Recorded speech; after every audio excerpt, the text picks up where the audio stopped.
Hello guys. तो आज हम पढ़ेंगे chapter number 3 of class 10th NCERT maths, pair of linear equations in two variables. तो इसकी बेसिक्स के बारे में हम सबसे पहले देख लेते हैं।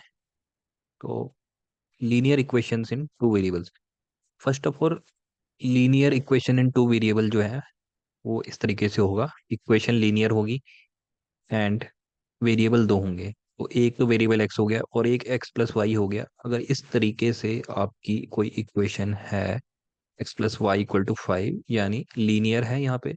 ठीक है, इनकी पावर 1 है और दो वेरिएबल हैं, तो सिंपल सी बात है, ये होगी हमारी linear equation in two variables.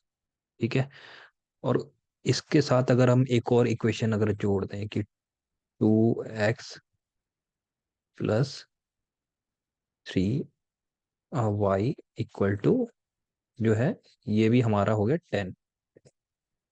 तो ये दोनों जो इक्वेशन हमारे बन जाएंगे, ये पेयर हो जाएंगे, pair of linear equation in two variables.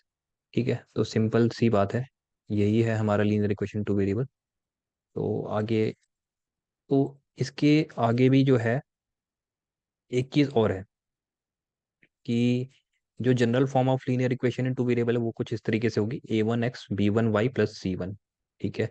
तो यहाँ पे जो है आप बोलेंगे कि c कहाँ है, तो भाई यहाँ पे अगर मैं इसको 5 को यहाँ लेके चल जाऊं तो ये जो है मेरा c बन जाएगा, -5 -5 इक्वल टू 0। तो इस साइड आप 0 रहने दो। और तो ये हमारी जनरल फॉर्म होगी, इस तरीके से ही सारी इक्वेशन हमारी दिखेंगी। उसी तरीके से यहाँ पे जो है c-10 हो जाएगा equal to 2x plus 3y minus 10 equal to 0। तो जो है इस तरीके से हमारी जो है लीनियर इक्वेशन डिनोट करते हैं हम इन्हें। ठीक है। उसके बाद जो है दो चीज़ें और होती हैं, क्लास 9th में भी हमने पढ़ा था कि कोई भी दो लाइन होती हैं प्लेन में, वो या तो एक दूसरे को कट करती हैं, या तो वो एक दूसरे के पैरेलल होती हैं, या तो वो एक दूसरे के कोइंसिडेंट होती हैं, वो एक दूसरे के साथ चिपकी हुई होती हैं। ये कंडीशन 1, ये कंडीशन 2 एंड ये कंडीशन 3, ये हमने क्लास 9 में पढ़ा था। अब इनकी ज़रूरत अभी हमें क्यों पड़ेगी वो आपको पता चलेगा बहुत जल्द। तो एक्चुअली क्या है, ये जो हमारी लीनियर इक्वेशन है, ये ही हमारी जो है लाइन को डिनोट कर रही है। तो अगर मैं x plus Y equal to 5 बनाऊं तो ये मेरी एक लाइन बनेगी इस तरीके से। तो जैसे मैं ले लेता हूँ, ये कुछ इस तरीके से लाइन पास होगी, तो ये मेरी x plus Y equal to 5 है। और उसी तरीके से ये भी मेरी जो है कहीं ना कहीं इसी तरीके से पास होगी। एग्जैक्टली सेम पॉइंट मैंने डिनोट नहीं करे बट ये लाइन है दोनों।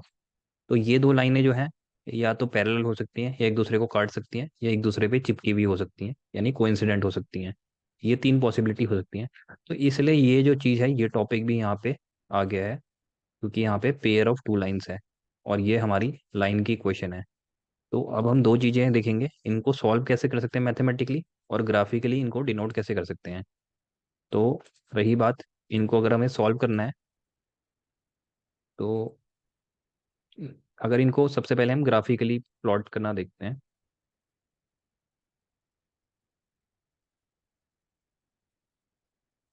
ठीक है। तो ये x plus Y equal to 5 है, इसको मैं एक्स वाई, ठीक है, अगर x इक्वल टू 0 है तो y इक्वल टू 5 हो जाएगा। उसी तरीके से y को अगर आप 0 पुट करते हैं तो x क्या हो जाएगा, हमारा 5 हो जाएगा।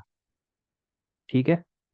तो इस तरीके से क्या होगा, अगर आप इसको ग्राफिकली प्लॉट करना चाहोगे तो ये हमारे पास दो पॉइंट हो जाएंगे, और दो पॉइंट हमारे पास काफ़ी हैं कोई भी लाइन प्लॉट करने के लिए। एक्स जीरो है तो वाई 5, और हमारा वाई जीरो है तो एक्स 5 हो जाएगा। ठीक है। तो ये तो पता ही होगा, ये एक्स होती है, ये वाई होती है, आपने ये पढ़ रखा होगा।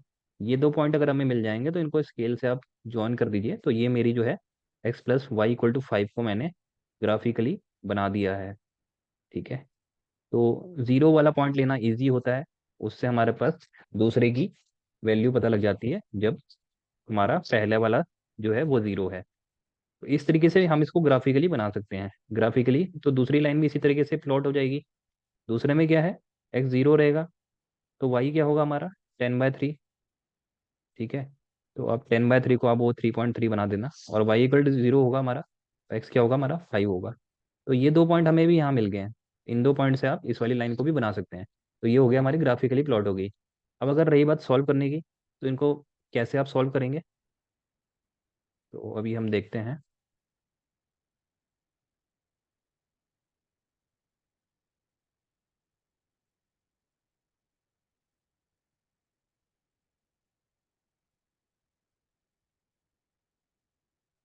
तो अगर सॉल्व करना है तो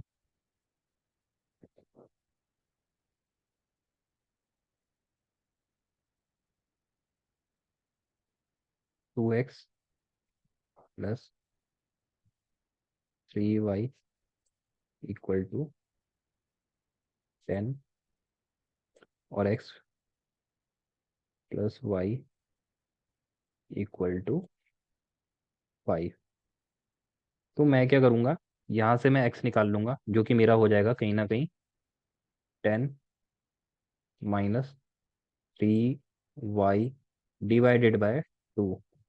ये मेरी x की वैल्यू पहले से निकल गई, इसको मैं दूसरी में पुट कर दूंगा।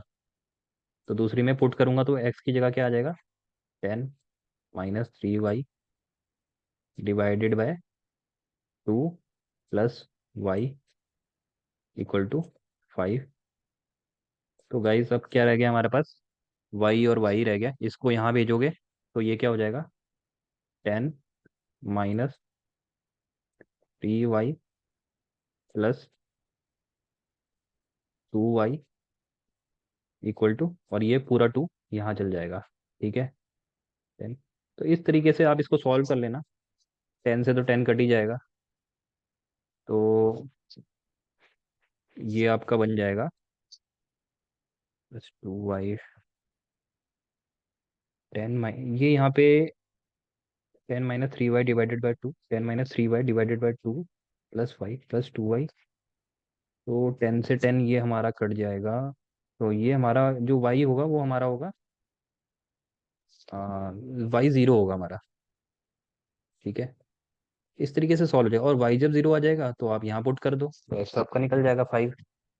तो इस तरीके से आप इसको सॉल्व कर सकते हो। तो पहली एक्सरसाइज में जो हमारे सवाल होंगे वो हमारे होंगे कि आप उसको ग्राफिकली प्लॉट करो, और आपको अगर कोई कंडीशन दे रखी है तो आप उसको लीनियर इक्वेशन बना दो। तो पहली एक्सरसाइज में जो है हमारे पास यही इसी तरीके के सवाल हैं। तो जैसे ये पहली हमारे पास क्वेश्चन आ गया है, ये कोई एज रिलेटेड है, तो इसको आप जो है पहले इक्वेशन बनाएंगे फिर उसको ग्राफिकली बनाएंगे। तो देखते हैं। 7 years ago, I was 7 times as old as you were then, after tells his daughter। तो लेट, आप मान लो अभी एक्स और वाई इनकी एज है, और 7 साल पहले की बात हो रही है, तो x - 7 7 साल पहले रहा होगा, एंड y - 7 आफ्ताब की हमने मान ली x है, एंड डॉटर की हमने मान ली y एज है, और आफ्ताब की एज 7 साल पहले क्या है, 7 times as old as you were then. तो उस टाइम पे ही मैं आपके साथ गुणा था। ठीक है, ये ब्रैकेट मैंने लगा दिया है। ये एक इक्वेशन बन जाएगी, और फिर अगर 3 साल बाद की बात करें तो ये 3 साल बाद क्या एज होगी, x + 3 और y + 3 हो जाएगी, and I will be 3 times as old as you. तो यहाँ पे जो है ये 3 गुना हो जाएगी। तो ये एक और इक्वेशन बन जाएगी, इन दोनों इक्वेशन को सॉल्व करिए तो दो इक्वेशन हमारी बन जाएगी, और उसको आप ग्राफिकली प्लॉट करिए। और ग्राफिकली प्लॉट करने का मेथड जो है वो मैंने ऑलरेडी डिस्कस कर लिया है। तो इक्वेशन हमारी जो बनेंगी वो इस तरीके से होंगी। मैं इसको डायरेक्टली लिख लेता हूँ, x - 7y। तो आप भी अपनी कॉपी में सॉल्व करेंगे तो यही मिलेगा, 7 × - 7 -49, और -49 इधर आएगा तो प्लस बन जाएगा, तो -42 बन जाएगा, इक्वल टू 0। दूसरी वाली x और 3y हो जाएगा, तो -3y हो जाएगा, x 3y, और फिर 3 × 3 9, और ये -9 आ जाएगा यहाँ पे, तो -6 हो जाएगा, इक्वल टू 0 हो जाएगा। ये दो इक्वेशन हो जाएंगी। तो इसमें आपको इनको पहले ये वाली लाइन प्लॉट करेंगे, फिर ये वाली लाइन प्लॉट करेंगे। इसको प्लॉट करने के लिए क्या है, x को 0 लेंगे, तो y क्या आ जाएगा, 6 आ जाएगा, -6 आएगा। आप इसको देख लीजिएगा। और इसको जब आप 0 करेंगे तो x कितना आएगा, प्लस 42 आ जाएगा। ये 2 पॉइंट से ही आपकी पहली लाइन प्लॉट हो जाएगी ग्राफिकली। तो जब एक्स ज़ीरो है तो वाई क्या है, -6, नीचे की तरफ होगा, -6। ठीक है, ये ग्राफ में बना के देख लेंगे। और जब वाई ज़ीरो होगा तो एक्स हमारा क्या है, 42। कुछ इस तरीके से 42 जाएगा। इन 2 पॉइंट को ज्वाइन कर लीजिएगा, ये हमारी बन गई लाइन। उसी तरीके से इस लाइन को भी आप करेंगे। एक्स ज़ीरो होगा तो वाई -2 होगा, और जब वाई ज़ीरो होगा तो एक्स 6 होगा। इन 2 पॉइंट को भी प्लॉट कर लीजिएगा। तो ये भी कुछ इस तरीके से बनेंगे, 0, -2 यहाँ से जाएगा। ठीक है, एंड एक्स 6 होगा तो वाई 0 होगा, ये कहीं यहाँ से जाएगा। इस तरीके से जाएंगे और कहीं ना कहीं ये होंगी कट ऊपर की तरफ ही। ठीक है, तो वो आपको ग्राफ में एग्जैक्टली पता चल जाएगा। तो इस तरीके से जो है पहली एक्सरसाइज में इसी तरीके से सवाल है। आपको इक्वेशन बनानी है और ग्राफिकली प्लॉट करनी है। तो अभी हम यही वाली एक्सरसाइज डिस्कस करेंगे, और अगली वीडियोस में जो है फर्दर जो हमारी जो एक्सरसाइजेज हैं उनको हम डिस्कस करेंगे, 3.2 एंड 3, जिसमें हम पढ़ेंगे कि ग्राफिकल मेथड से हम कैसे सॉल्यूशन निकाल सकते हैं। दो लीनियर इक्वेशन जो है हमारी, उनके क्या सॉल्यूशन है, या वो इंटरसेक्ट कर रहे हैं, या पैरेलल हैं, या कोइंसाइड कर रहे हैं। तो उनके हम सॉल्यूशन हम निकालेंगे ग्राफिकली।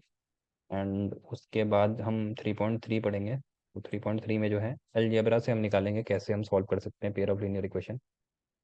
तो ये भी हम जो है अगली वीडियो में डिस्कस करेंगे। तो अगर आपको वीडियो अच्छी लगी हो तो लाइक कीजिएगा, सब्सक्राइब कीजिएगा एंड शेयर कीजिएगा। तो अभी के लिए बस इतना ही। धन्यवाद। Thank you.